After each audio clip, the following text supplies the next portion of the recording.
Hello, my name is George Nachik. I'm a mathematician and electrical engineer with advanced degrees in both disciplines.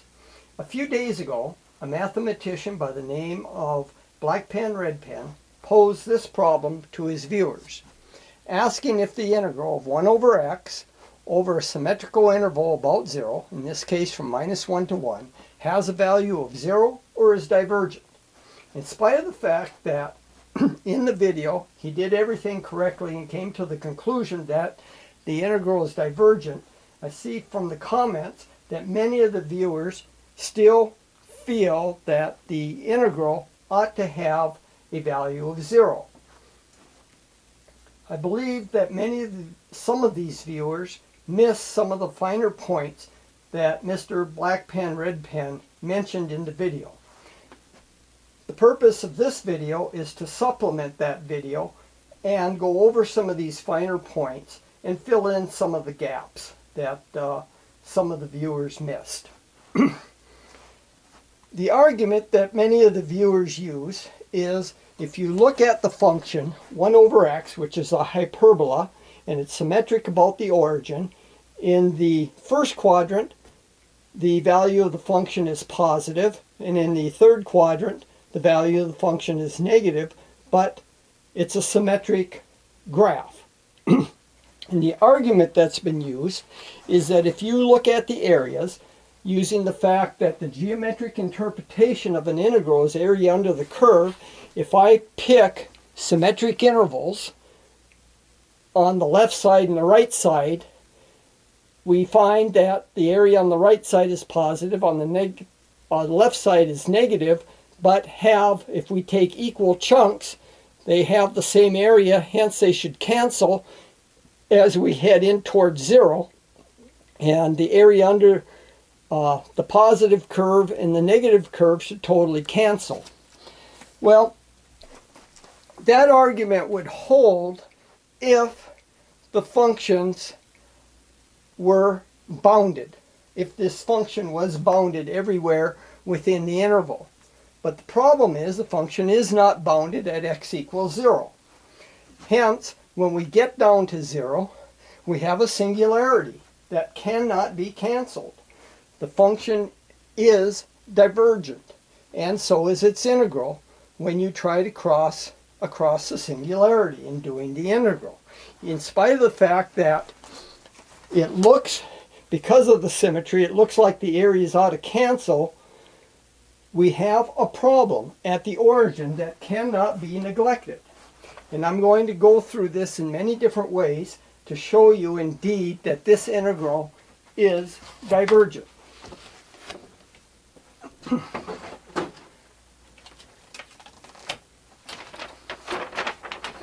Now, let's rewrite this integral. We're going to look at two integrals as a piecewise function here. We're going to go from -1 to 0, and we're going to go from 0 to +1. And we'll write this integral, we'll give it a value a, and we can write the integral from -1 to 1 of 1 over x as -1 to 0 plus the integral 0 to +1. I'm going to perform the integration formally. Formally meaning that we just perform the operations without regard to their correctness. That we will later, once we get our result, go back and try to justify the operations that we perform to get to the result that we do. That's what we mean by formal a formal proof or a formal demonstration in mathematics. It isn't that it's strictly correct. We're just performing a series of operations which we later have to justify in order to establish the correctness of what we did. So we'll now write, we have two integrals, -1 to 0, 0 to +1. Now I'm going to work on this particular integral. I'm going to do a change of variable. I'm going to make u equal to -x So du dx becomes a minus du, x becomes a minus u, so we have minus in the numerator and denominator, which cancels. And the limit, when x is minus 1, u is plus 1. When x is 0, u is also 0. And then we have the second integral here. Now what I'm doing here is I'm going to flip the order of integration. Instead of going from 1 to 0, we're going to go from 0 to 1 and make the integral negative. So we have this integral from 1 to 0 is minus the integral 0 to 1, and then we have the second integral here. Now, if we look at this, we see that this integral and this integral are the same.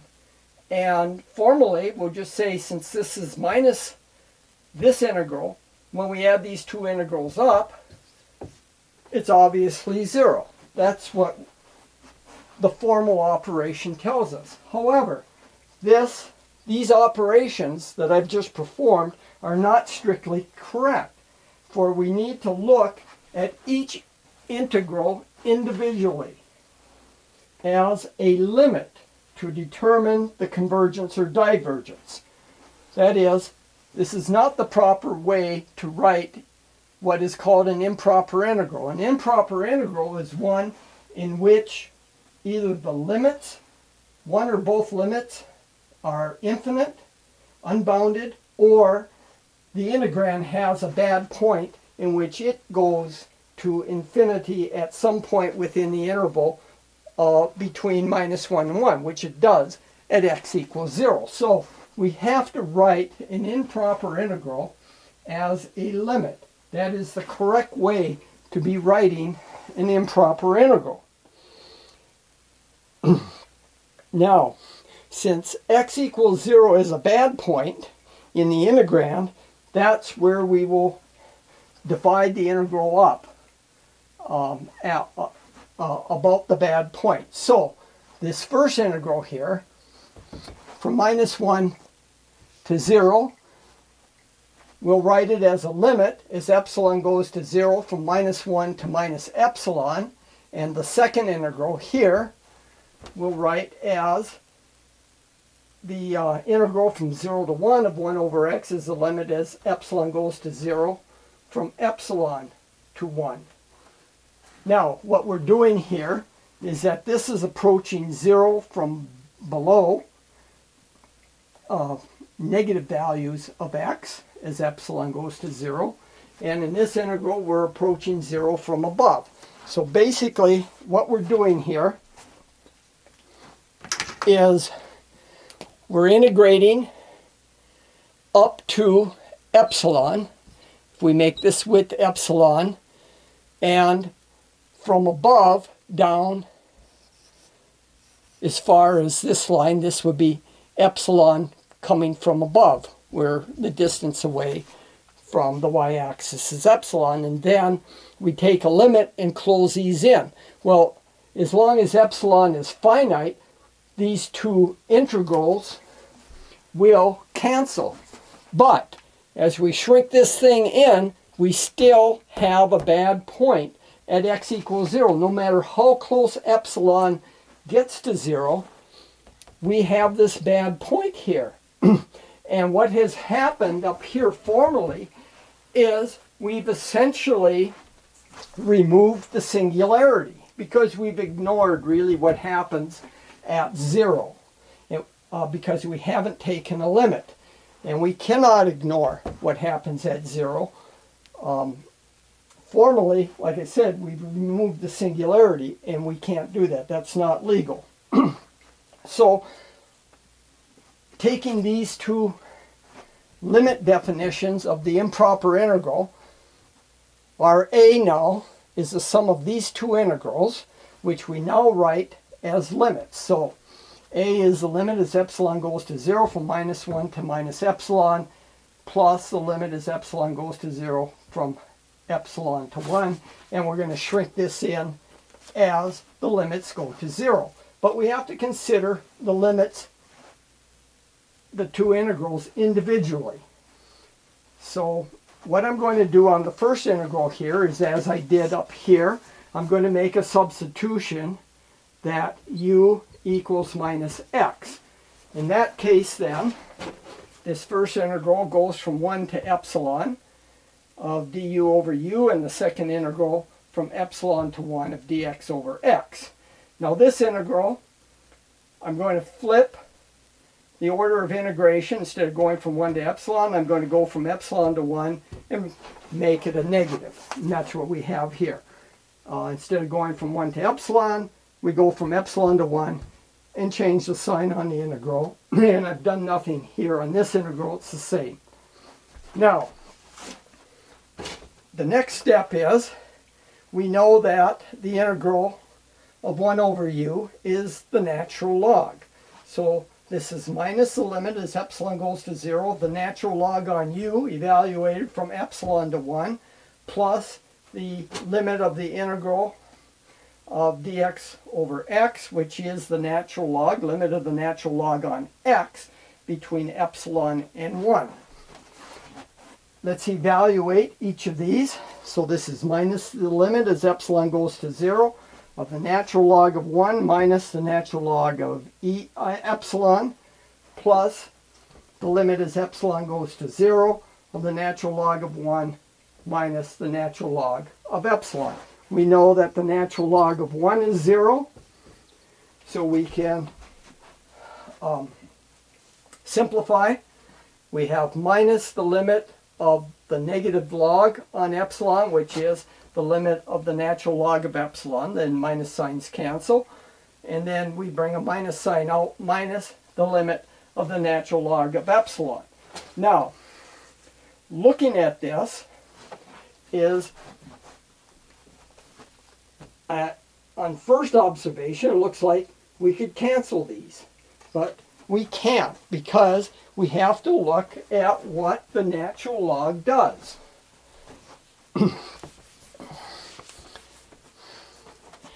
The natural log function, if this is x equals 1, looks something like that. This is the natural log on x. Now, we have to consider both limits individually, not together. So the limit as epsilon goes to 0 on natural log of epsilon, our epsilon now is approaching 0, so the natural log is becoming a minus infinity. And the same thing here. This is becoming a minus infinity. Well, what's happening? We're subtracting infinities. This is minus infinity minus minus infinity, or a plus infinity. This we know is an indeterminate form. We cannot add and subtract infinities.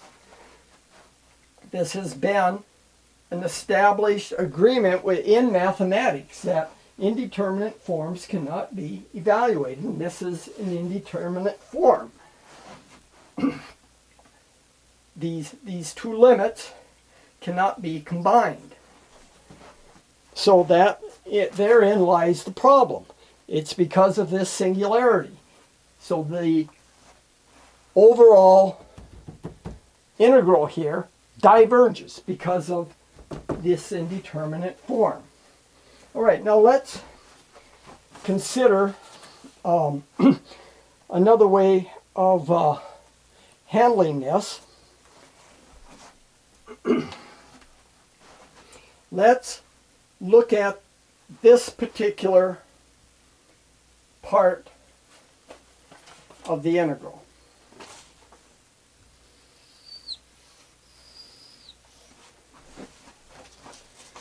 So I'm going to write it up here, and what we're going to do is combine the integral, the two integrals,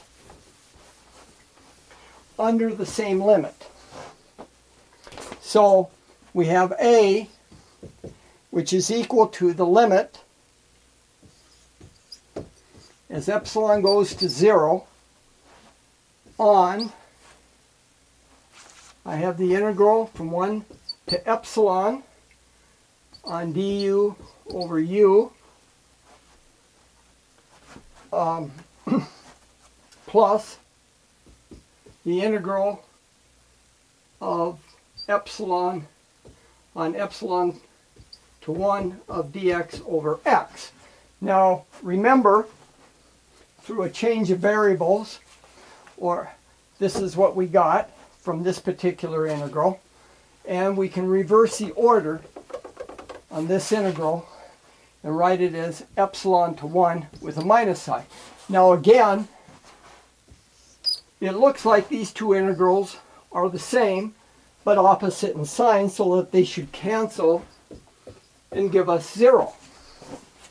Well, the reason why we can't do that, of course, is we cannot combine these under the same limits. That is only true for finite sums and finite values, that we can combine things.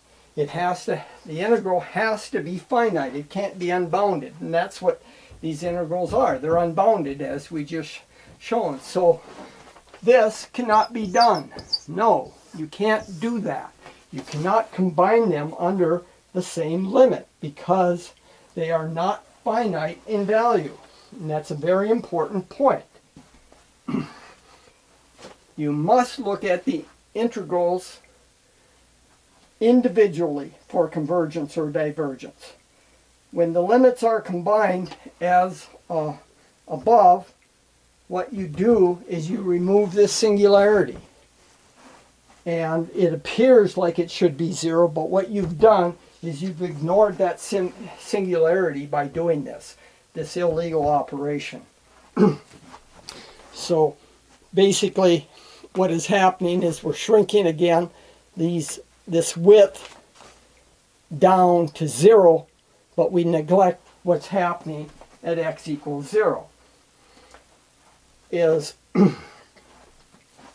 what it's telling us is that we're adding symmetric areas in pairs as we try to sum the areas under the curve, and when epsilon equals 0 is reached, we're effectively subtracting infinities, which is indeterminate.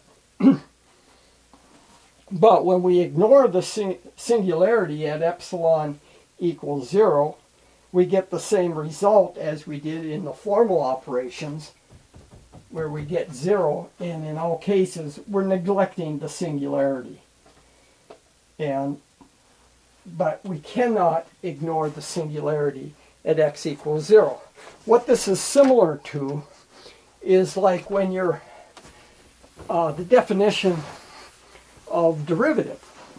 You have to be careful when taking the derivative of a function. Suppose we have a function that looks like this,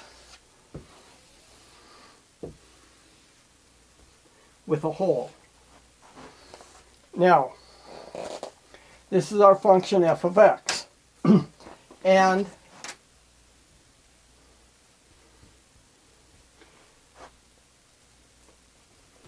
say at x equals a,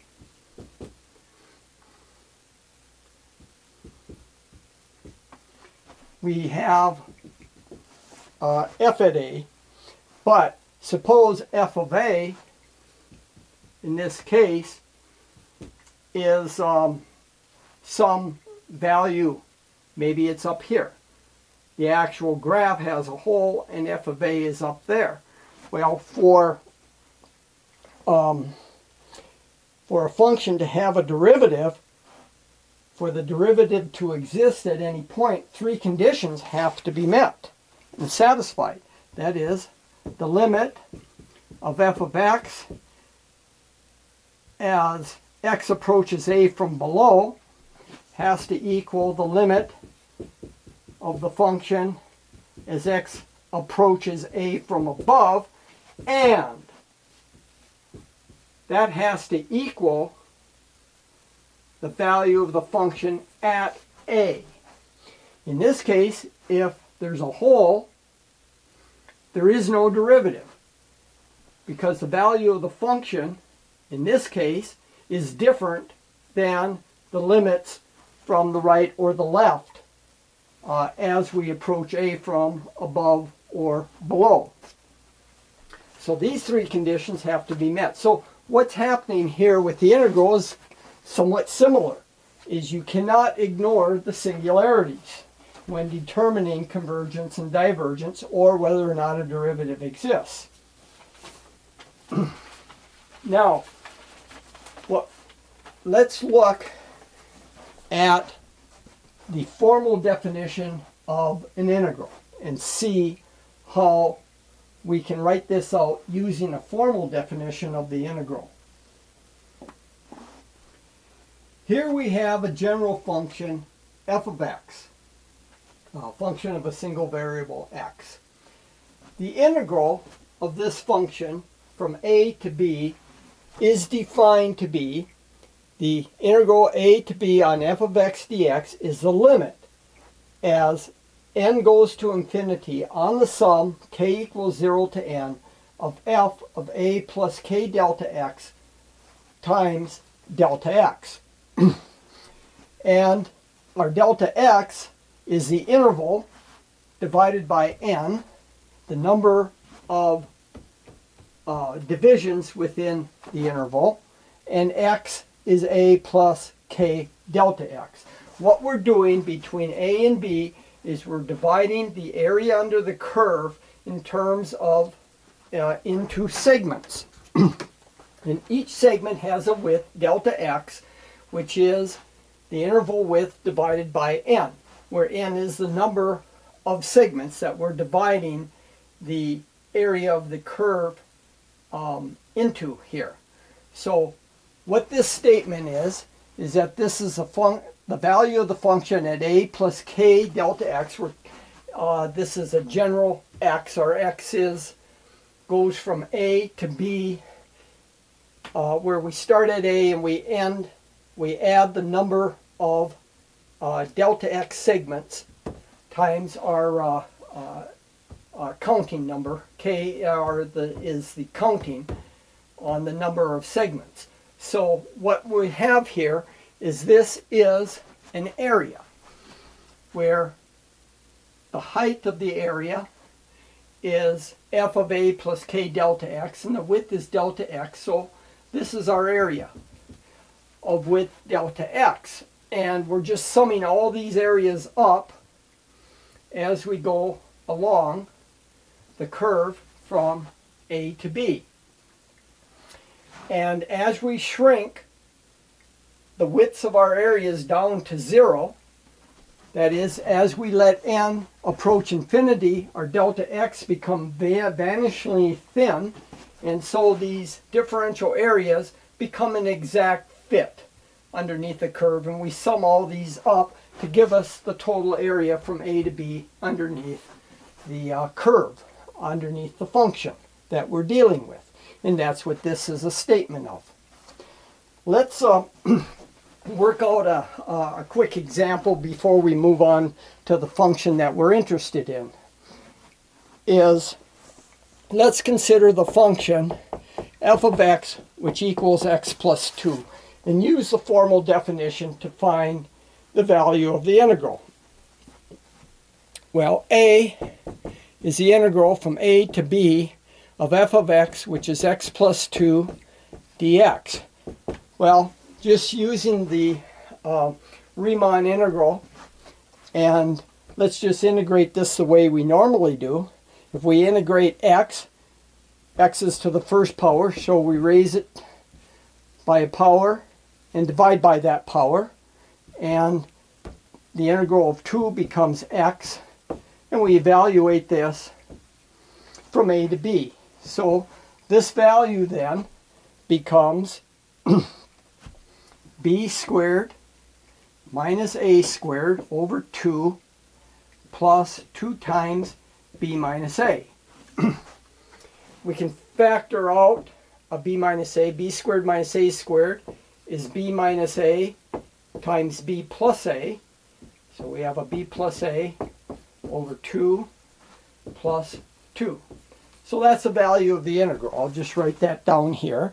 So a is b minus a times b plus a over 2 plus 2. Now let's perform the integration on this function using the definition of the integral. So this integral then becomes the limit as n goes to infinity on the sum, k equals 0 to capital N, and this is f of x. Our x is this, so we have the function is x plus 2, so this then becomes a plus k delta x plus 2, and then times delta x. As we pass to the limit, our delta x becomes dx, and the a plus k delta x becomes x. So this is x plus 2 dx in the limit. Now, I'm going to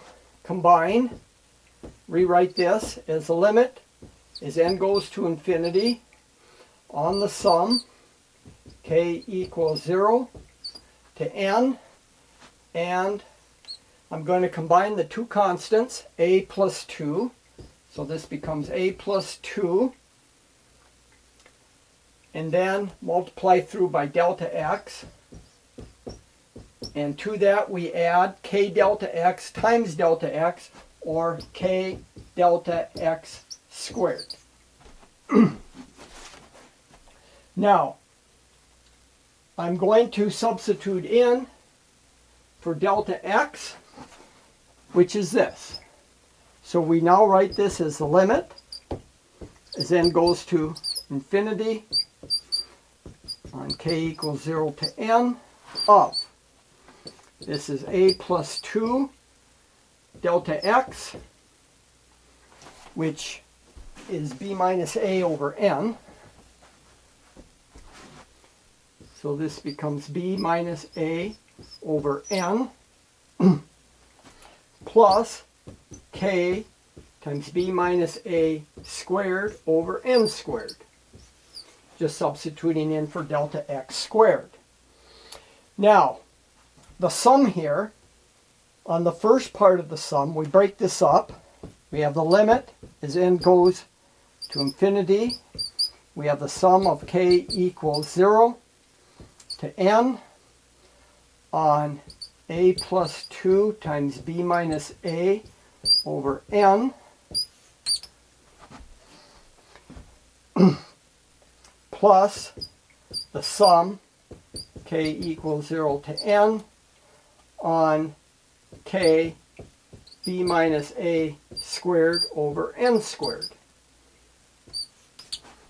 Okay, I've just the sum of two terms becomes the two sums of each of the terms here. So let's look at the first sum. The first sum here does not involve k. So all the first sum is doing is summing this term n times. So this becomes then the limit as n goes to infinity of this first sum is just n times this. So we have a plus 2 times b minus a over n, but we're summing it n times. Plus, what about this sum?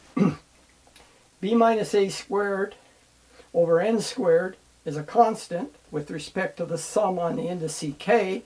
So what we're doing is just summing k n times. Well, this is a very familiar sum. If you sum the first n integers, this is n times n plus 1 over 2. That's the sum of k equals 0 to n on k, and then that's multiplied by b minus a squared over n squared. Now, we're going to do a little simplification and on this. So what we see here, in this case, the n's cancel, and I can pull out an n here, So this becomes the limit as n goes to infinity on a plus 2 times b minus a plus n squared over 1 plus 1 over n. I just pulled out an n here, over 2 times b minus a squared over n squared. Again, our n squareds cancel, and we are now left with the limit as n goes to infinity of a plus 2 times b minus a plus, well, as n goes to infinity, that goes to 0, and we're left with b minus a squared over 2. Well, neither one of these expressions involve n. We've already taken the limit as n goes to infinity, so what we're left with is what's in the brackets here. And to evaluate this, we can pull out a b minus a. So we have b minus a times a plus 2 here, b minus a squared. We pulled out one b minus a, so we're left with a b minus a over 2. And this becomes b minus a times, we have a plus, or 2. We have an a minus an a over 2, so that's a over 2, a positive a over 2, plus b over 2 plus 2. And compare, we see it is the same. We have b minus a, a b plus a over 2. This is b plus a over 2 plus 2. So we get the same results. Now we'll apply this to the function that we're really interested in, that is where f of x equals 1 over x. Okay, again, here is our definition of integration. We're going to look at the case now where f of x is 1 over x. So we're going to be looking at this integral where we go from minus 1 to 1 on dx over x. In this case, our a is minus 1, our b is a positive 1, and our function f of x is 1 over x. Well, putting in here for b and a, we have 1 minus a negative 1, or b minus a is 2, and delta x is 2 over n. Putting in to our definition of integral, we have the limit as n goes to infinity on the sum 0 to n, dx, or delta x, with the function 1 over x. Well, x, remember, is a plus k delta x. Our a is minus 1. So 1 over x is just 1 over minus 1 plus k delta x. And this is the limit as the sum goes from 0 to n on k. Our delta x is 2 over n. And then we have minus 1 plus our delta x is 2 over n times k. Multiply numerator and denominator by n. And we have limit as n goes to infinity, the sum on k from 0 to n of 2 over 2k minus n. Just multiplying numerator and denominator by n. I'm now going to look at this sum. And I'm going to divide the sum up into 3 sums. This sum goes from 0 to n, so we will now divide the summation interval up into 3 intervals. So we have the sum of k equals 0 to n, and I'm going to write it as the sum from k equals 0 to n over 2 minus 1 plus the sum when k equals n over 2 plus the sum when k equals n over 2 plus 1 to n. This is a single point sum, and then we have two intervals, two sums that I'm going to show are equal but opposite. So we will now write this as, I'm going to group these two. So we have the sum, we're looking at this sum here. So we have the sum from k equals 0 to n over 2 minus 1 on 2 over 2k minus n, plus the sum from k equals n over 2 plus 1 to n on the same terms, plus the sum when k equals n over 2. We'll address this one last. Now,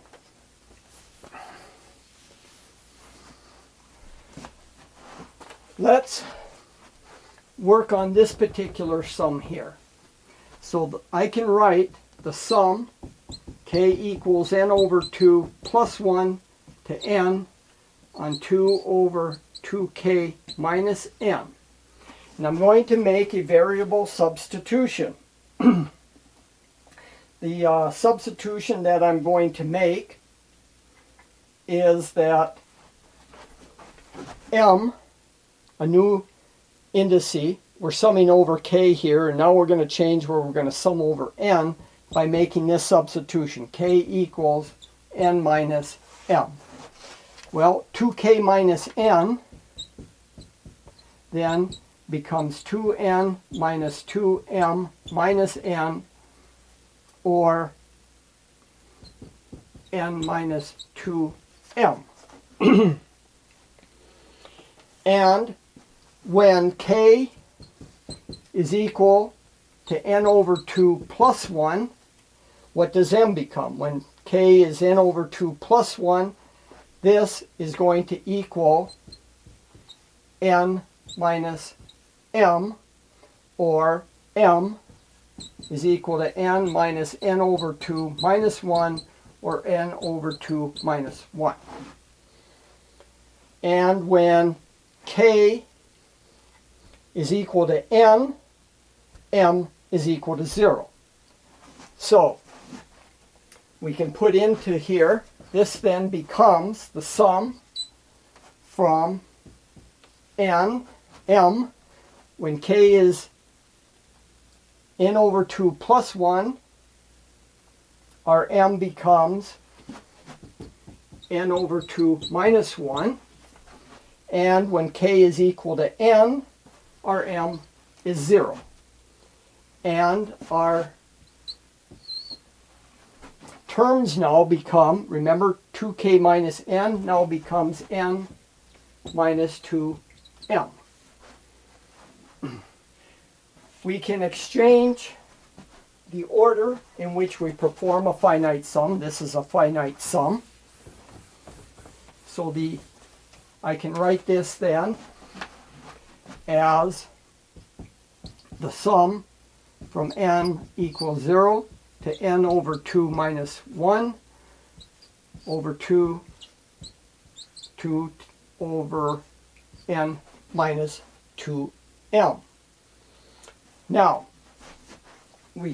if we compare to this, they're exactly the same sums, but of opposite sign. I can write this sum as a negative sum, m equals 0 to n over 2 minus 1 of 2 over 2m minus n. And we see that it's exactly the same as this sum, except it's opposite in sign. So this sum here is the minus of this sum.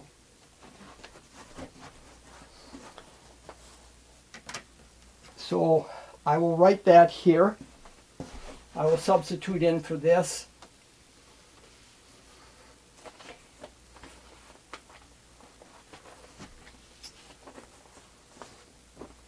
This now becomes minus the sum of m equals 0 to n over 2 minus 1 of 2 over 2m minus n. And we see that these are exactly the same sums, and we're subtracting them, so this whole thing goes to 0. And we're just left with this.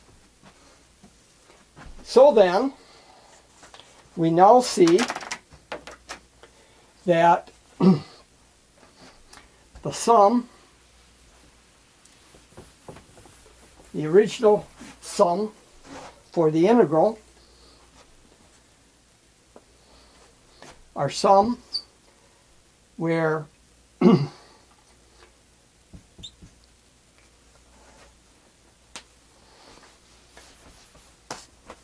which is the limit as n goes to infinity on the sum of k equals 0 to n on, that's what we have here, 2 over 2k minus n, now becomes just the sum, the limit on the sum, as n goes to infinity of the sum when k equals n over 2 on 2 over 2k minus n. Well, what is that? Well, this is the limit as n goes to infinity.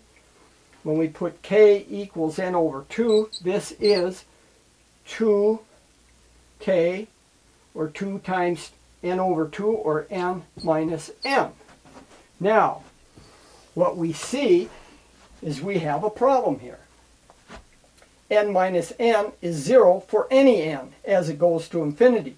This is the bad point at x equals 0, and we get an indeterminate form, 2 over 0. So the integral diverges, as we determined before, because of this bad point. We can't get rid of it. No matter what value of n we choose, this blows up. And what we have here with the indice manipulation that I did, this is the portion of the negative part of the function. In here, this is the positive portion, and this is the finite areas. And then as n goes to infinities, these shrink in and totally cancel, and we're just left with the singularity at x equals 0, which this shows. So indeed, the integral diverges. And we can see that applying the definition of integration. Now, in case